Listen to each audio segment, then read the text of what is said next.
Here? Okay. Now, okay. As mentioned before, if you want to get a copy of Professor Alexander's book, there may still be some copies available out here. I'm sure some people picked them up right after seeing the video.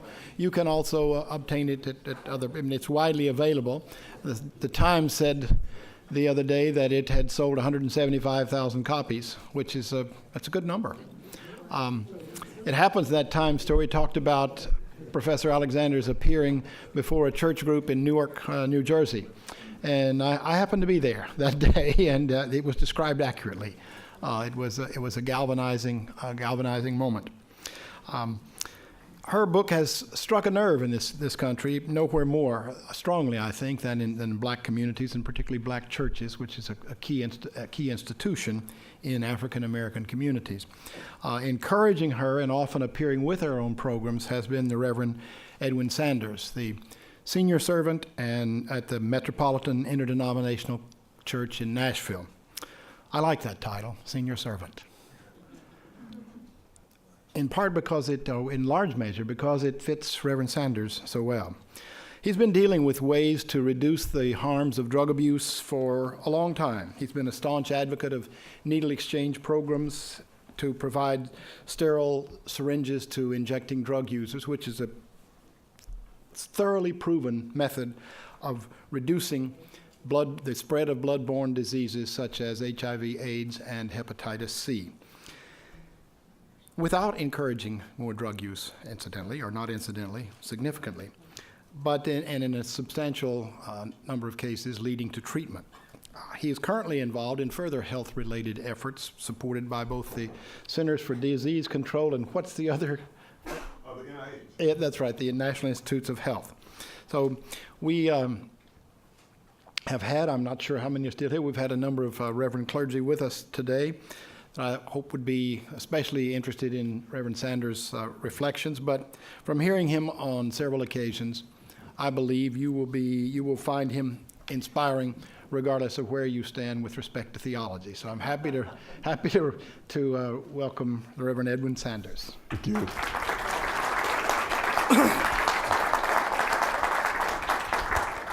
Thank you.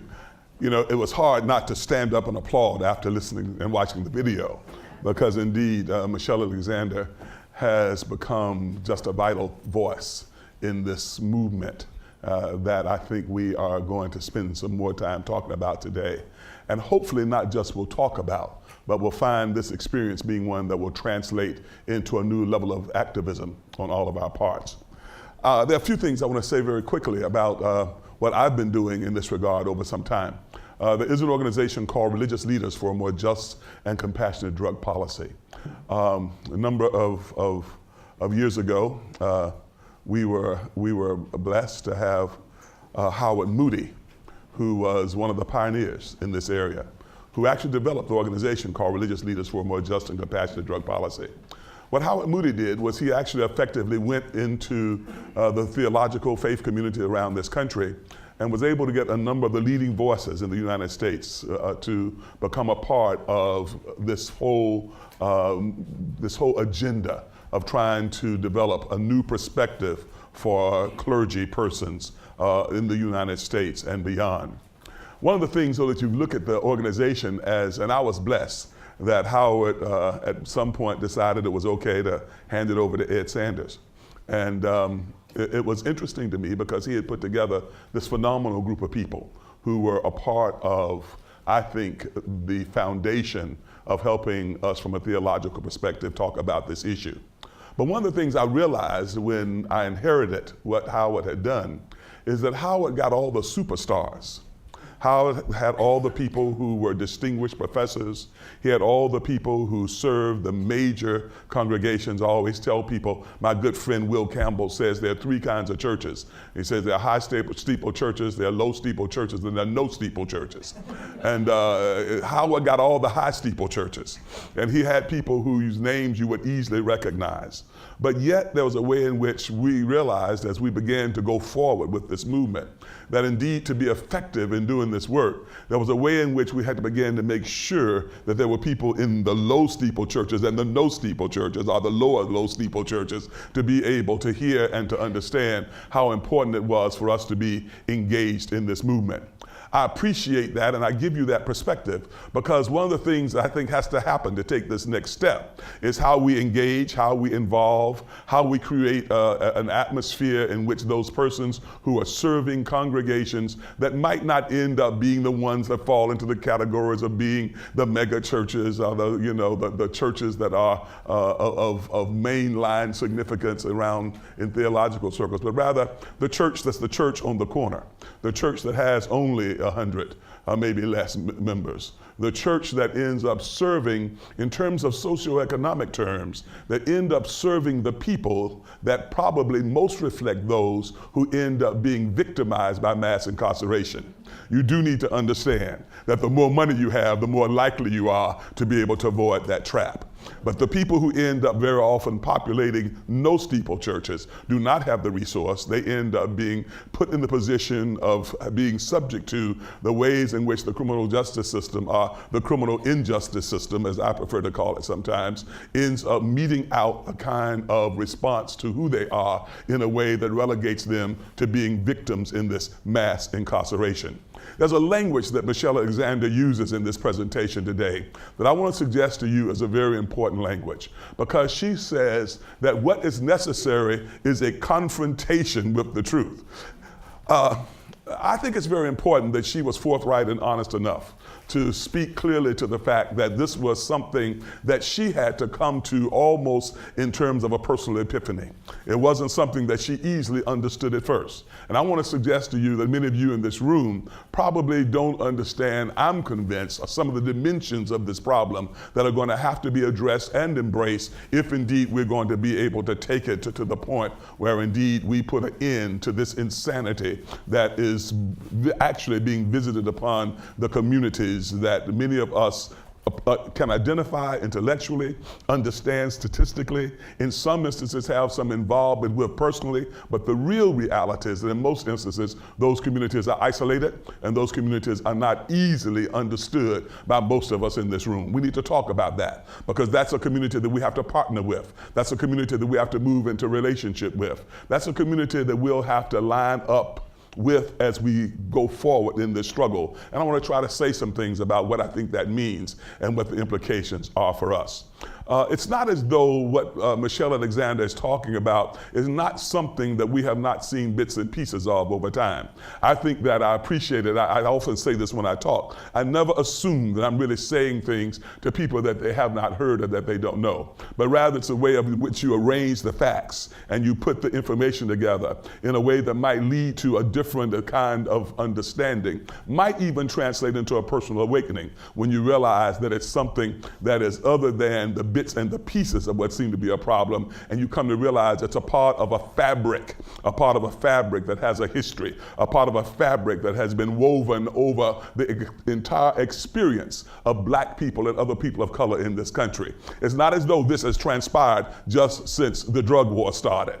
The drug war just ends up being the point at which there's a galvanization. There's a point at which there's a coming together of a reality that represents a historical horror that goes back at least 400 years. And you cannot understand what's going on unless you're honest enough to face forthrightly and appreciate that that's exactly what it is. It is the new Jim Crow. But the new Jim Crow, you have to understand, is built upon what was as a reference to the old Jim Crow. But the old Jim Crow existed because of 300 years of social disenfranchisement and the ways in which the reality of disinheritance had been a part of those people of color, especially those of African descent in this country. So I want to suggest to you that one of the things you have to do is be willing to forthrightly deal with the issue of race. And what I find to be very problematic in that regard is that that most of us, because we know that we are a part of this activity, we are a part of this movement that we can see as being right and being about something that needs to be addressed, I think we can feel good about the fact that we have somehow come to the point where we see the problem and know that something has to be done about it. But it's much harder when you realize, and I will quote that great philosopher of the 20th century who just went on to glory not too long ago. As a matter of fact, I was at a DPA meeting the day it happened, and that is the great Michael Jackson, who said that it does not work until you're willing to look forthrightly at the man in the mirror. Because very often what we appreciate is that what continues to fuel and perpetuate this problem is something that all of us end up being involved in and involved with. I'm especially appreciative of, anybody United Methodist in here? Oh, yeah. Good. I'm especially appreciative that evidently Michelle Alexander rung your bell in a way that just recently the United Methodist Church divested itself completely of all stock that had to do in the prison industrial complex. Okay? And for them, that was millions of dollars because their pension plans and the like. But what would it mean for all of us in this room to go and examine our 401ks? And see the degree to which some of the investments that allow you to be able to have some sense of security in retirement end up being a part of what's driving this system. What happens if you go to your Southern Baptist church? What happens if you go to your Presbyterian, your Episcopalian church? What happens if you go? You understand what I'm saying? There's a way in which we all can play a part in this, but to some degree you have to look at the person in the mirror. Racism has taken such a different turn and a different shape in modern society. You have to understand what institutional, systemic, and structural racism is. Institutional, systemic, and structural racism are the things that drive this prison industrial complex. Institutional, systemic, and structural racism are the things that continue to allow this horror to be advanced and to actually end up taking on new dimensions beyond anything we could begin to understand. What has happened over time, especially with this mentality that has turned into the fiscal assessment of the value of humanity. The fiscal assessment of a value, put a fiscal assessment of the value of human life into the equation. You have to go back to slavery and understand that as a matter of fact, the people who came here of African ancestry are people who were indeed valued in fiscal terms. So there's a way in which it's not just true though of African Americans. It's really true of all people, that who you are is often assessed in terms of what you are worth. And what you are worth will determine, and what is that driven by? Very often it's driven by opportunities for education. Very often it's driven by having been in a line of ancestry which allows you to have multi-generational wealth. What that ends up meaning is that you end up being a part of a reality where there is privilege just simply because of the color of your skin. What you have to realize is that that's a part of something that if you deal with it forthrightly, you have to try it, see if it works. Okay? Yeah, but do it with your hand. I come from a faith tradition where we kind of act out stuff, all right, So every now and then, because when you're at home by yourself and you're thinking about these issues critically and trying to figure out how you're going to respond, you might just all by yourself need to say, because in many instances it does end up being about who we are that continues to perpetuate this situation. There's a great book that was written in the late 1960s, which is entitled The Choice, written by a gentleman named Samuel Yett. And one of the things that Samuel Yett talks about in that book, and it's really interesting to see how this has evolved into one of the realities of our day, is he says the last thing you want to do is end up being obsolete in this society. If there's any way in which, and that's what Michelle Alexander is talking about when she talks about becoming obsolete, when she talks about getting to the place where you no longer fit into the system of employment. You no longer fit into the framework and the construct by which people are able to earn their living. Then you end up being vulnerable in a way that allows you to almost be seen as obsolete. Another book, I'll tell you, go back and find that old book. I don't know if you remember this one, Ethan. It was They Kill Horses, Don't They? They Kill Horses, Don't They? It's the title of it. What is it? They shoot? They shoot horses. I always say they shoot horses. No. But it's a great book because it just talks about what happens in this society when you become obsolete. when you are no longer of any value to what drives the engine of the economy, then there's a way in which you find yourself being relegated to a place where the possibility for genocidal assault upon you and those like you becomes a very significant one. I want to suggest to you that you have to appreciate that as being a truism that is scary in terms of what its full implication might be. Because what that means is that when you come to that place, now this is kind of interesting in terms of what's happened with mass incarceration, because it does seem like for a while there was a point where we were starting to see some decline just simply in terms of numbers of African American, particularly African American men. But all of a sudden, as that decline is occurring, it's like somebody figured out how to quantify once again the value of African American men and developed a new system by which they could become a part of what drives that engine. I call it mining black gold. Mining black gold. Because black gold is being mined in our communities every day. Because each one of those young men that goes into prison ends up representing at least $30,000 a year to that engine. Those young men who end up being incarcerated end up being the fuel that allows that engine to continue to turn. And whether you appreciate it or know it or not, many of us end up unwittingly being a part of it. Being a part of it because of systemic, institutional, and structural racism. We need to study and understand that, because there's a way in which process, there's a way in which procedure, there's a way in which order as we know it, civil order, there's a way in which the legal system has been designed and operates. All you got to do is go downtown to your courthouse and try to figure out why it is that it's hard to find a white person there who's not a lawyer. Okay? It's something that you have to face. And you don't begin to deal with this problem unless you deal with it totally, unless you deal with it forthrightly. I want to suggest to you, and let me be very clear, unequivocally, when you ask me to come and preach, I tell people all the time, come and speak. I don't care if you ask for a lecture, I don't care if you ask for, a seminar, whatever you ask for, you're going to get a sermon. All right? Because that's basically all I know how to do. So I'm going to quote somebody to you. I'm going to quote one of my young Jewish friends. One of my young Jewish friends who I hold very dear to my heart. As a matter of fact, I usually don't go through a day without having a conversation with him. Now, I want to just tell you something he said. He said, "The Spirit of the Lord is upon me because he has anointed me to bring good news to who? The poor." This is just my, just a young Jewish rabbi, who I'm convinced is my ace buddy.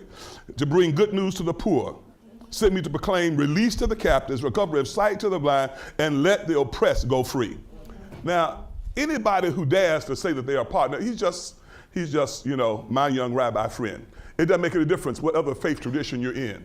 It doesn't make any difference if your faith tradition is you're a Buddhist. It doesn't make any difference if you're a Muslim. It doesn't make any difference, obviously, if you're in the Judeo-Christian tradition or any other. There are some truths that are hard to escape in terms of what it is that we are called to do, if indeed we are to be the people who are going to take up the responsibility of justice, to take up the responsibility of equality, to take up the responsibility of doing that which is right and fair. And when you take that responsibility, what I'm saying is that you don't set it over here and say, this is who I am as a religious person or a spiritual person, and this is who I am as a person in the civil world. It's one fabric. And I think it's until we see that, because there has to be some basis, there has to be some foundation, there has to be some rubric of logic, there has to be some sense of who you are that allows you to be able to see yourself in relationship to who everyone else is. It's a point at which you come to the awareness that who we are is very much connected in a fashion that is inseparable, it's undeniable, it's unavoidable, you can't get away from it. And there's a way in which even when you think you do, and when you decide that there's another human being that does not merit, does not deserve, or does not fit into your equation of understanding, it automatically ends up being a part of your own internalized demise. Because you find yourself at that point having diminished your personhood by the way in which you end up diminishing the personhood of another. So what I'm saying to you is that this mass incarceration, this prison industrial complex, is something bigger really than just involving the black men and the other men and women of color who are being victimized by it. It becomes something that eats at the heart of the humanity of all of us. Of all of us. You see? It's not just it's not just the slave that has to be set free. It's the owner that has to be set free. It's not just those who are at the bottom of the scale who end up being the black gold. It ends up being the ones who drive and turn the engine and profit from it. And if you don't understand that, then you don't understand why perhaps there are so many other things that are creeping. When I think of it in biomedical terms, I think of it in terms of the way in which syphilis represents itself. Houston is one of those cities, by the way, that has syphilis rates that continue very often to fluctuate and to spiral. And public health officials have discovered that if you have incidents of syphilis in your community, that the overall health status of your community is definitely going to be determined to be low. What I'm saying to you is that if you find yourself being a part of a community where this dynamic that we're talking about, that Michelle Alexander is talking about, that I'm trying to share another perspective with you about, is that when you see this as something that's going on in your community, it says something about the overall condition of the quality of life, not just in the inner city, not just in the communities of those who are the disinherited and the dispossessed and the oppressed, the beat down, the kept down, the held down. You know what I'm talking about. The folks who very often just easily you allow to see get paraded off into the prisons without any reaction because somehow that doesn't seem to be who you are. What I'm saying to you is that when that goes on, it affects what's going on in your suburbs, it affects what's going on in your communities that end up being the places of the elite, the rich, and the successful. So, Michelle Alexander ends her talk by saying that one of the things that has to happen is that it has to be a movement. And one of the things I have come to appreciate about a movement is that ultimately it has to be driven by something other than what's theoretical. It has to be driven by something more than something that is intellectual. It has to be driven by something more than that which ends up being the byproduct of what can be, what you might be able to begin to try to wrap your mind around. There's a point at which for this to happen is a way in which it has to become part of where your heart is. Of where your heart is. I'm a great fan of the writings of Howard Thurman, and he talks in his autobiography about this whole business of head and heart. You know, how you get these two things to work together. It's one thing to have all the information, have all the knowledge. It's one thing to be able to look and be able to analyze and to be able to critique and to be able to, we've seen a lot of analysis today. We've heard a lot of statistics today. We've heard a lot today that would seemingly lend itself to what I think is a very rich and a good and wholesome debate. But how you translate that into a movement is when you come to see yourself as being intricately a part of it. Not that you're doing something for somebody else, but rather that you're doing it for yourself and for your community as well. It's not just somebody else's child. You have to understand it has to be a sense in which you have a level of kinship. You have to have a level of ownership. You have to have a level of relationship to those persons who end up being a part of that pipeline. Think of how sinister this thing is. I'm amazed by statistics that just run by us and it doesn't hurt. To me, it's painful to hear that these prison industrial systems, these corporations that have been developed around prisons, that when they do their demographic studies, that they go into our communities and look at the reading level rates of children in the 3rd and 4th grade to determine where they should build a prison. That's sinister, okay? That borders upon what in my language is downright evil, right? And there's a way in which it's happening every day. And we sit by and treat it like, well, that's not me. Yeah, well, it is. Because it ends up being a part of what paves our roads. It ends up being a part of what allows the infrastructure. It's like going into South Africa. And I tell people all the time, I go to South Africa sometime and I think to myself, you know, I could live here. And then I think twice and I say, of course I could live here. Because they had 45, how many years of free labor to build highways and to put sewers and water systems in. The fact is, don't ever make the mistake of thinking that the foundation of America is built upon the free labor of the same people who are the victims of this prison industrial complex. You can't get it right. You can't get it right unless you deal with the truth. You see, one of the problems we run into is that our history keeps on interrupting our present. You know, we're moving along thinking that we're doing all right, that we're progressing and that things are better. But then your history jumps up and smacks you in the face. You know, your history comes along and taps you on the shoulder and says, I haven't gone anywhere. You know, I'm still the factor that's haunting you. I'm still the force that's threatening you. I'm still the thing that you cannot sleep at night because your own sense of fear that is born out of really a kind of guilt that you have to figure out how you're doing. All I'm saying to you today is we're looking for a movement. And I hope that when we leave here today, we don't just leave here feeling like we're more well-informed. We don't leave here just feeling like, well, we have more information than we had before. We don't just leave here feeling like, yeah, I can go out and be involved in the debate in a new way. There's a way in which you have to say, it means I've got to go out and involve myself in this. Now, some people would say, because I know who's in this room, some people would say that what we're doing here today is preaching to the choir. I've been a pastor for a long time. And one of the things I have discovered as a pastor is that it is critical to preach to the choir periodically. Because you see, sometimes the choir thinks that they're running the show. The choir thinks that the reason why it's going on is because of who they are. But I'm telling you, you have to change that. Because you have to realize that if indeed who you are is not intricately connected to the people, the they, okay, who are part of this horror that's being visited upon us, then the movement does not happen. It happens in a way where it's not about whether or not Open Society Institute gives you a grant and you become a Soros fella. It's not because it's not going to happen if you wait until you get some support from. I tell people all the time, I'm so glad that the civil rights movement was not dependent upon whether or not Ford, Rockefeller, or any other foundation funded it before it happened. If you had waited on it until you had funded, it would not have happened, right? There's a way in which there's already enough resource. It's a matter of what we decide to do. Where's the priority? You know, I'll tell you this one last thing. Go to, and especially for those of you in churches, because I mean, obviously I have a thing, you know, with churches, but go to your church. I love that thing that you learn about boards, where they say it doesn't make any difference. You know, you've done your, you've done your strategic plan, and you've got that beautiful statement about who you are.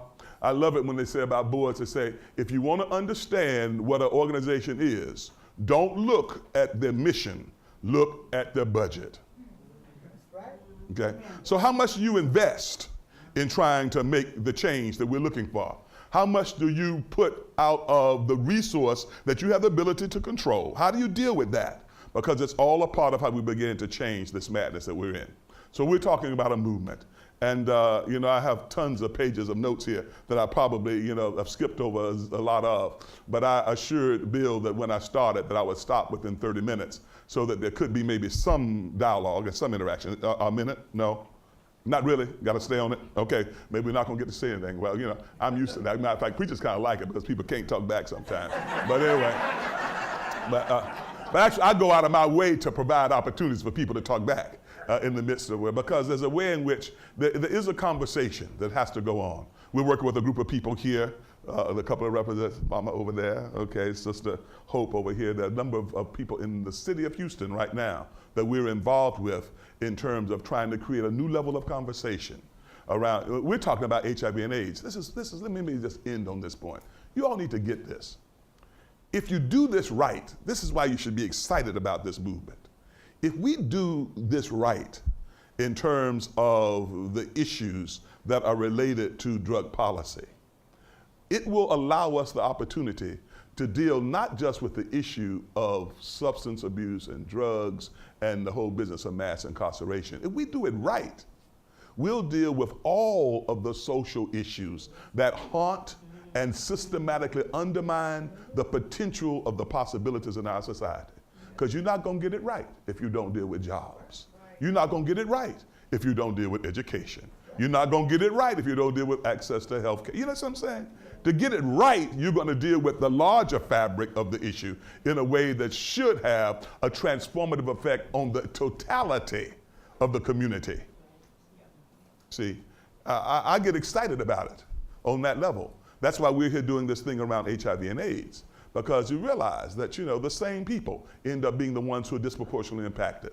The same people end up being the ones who end up carrying the social burden. The same people are the ones who end up being every day haunted by this insidious, mean-spirited, sinister reality that lives in our midst. All of us live in the midst of it. And we need to appreciate that if we're going to bring about a day when indeed we don't have to have that perpetual sense of dis-ease, because of what's transpiring in our midst. It will be when all of us realize that all of us are a part of what causes the dis-ease, and that all of us have to take a part in seeing to it that we bring it to an end. That's it. Okay, thank you.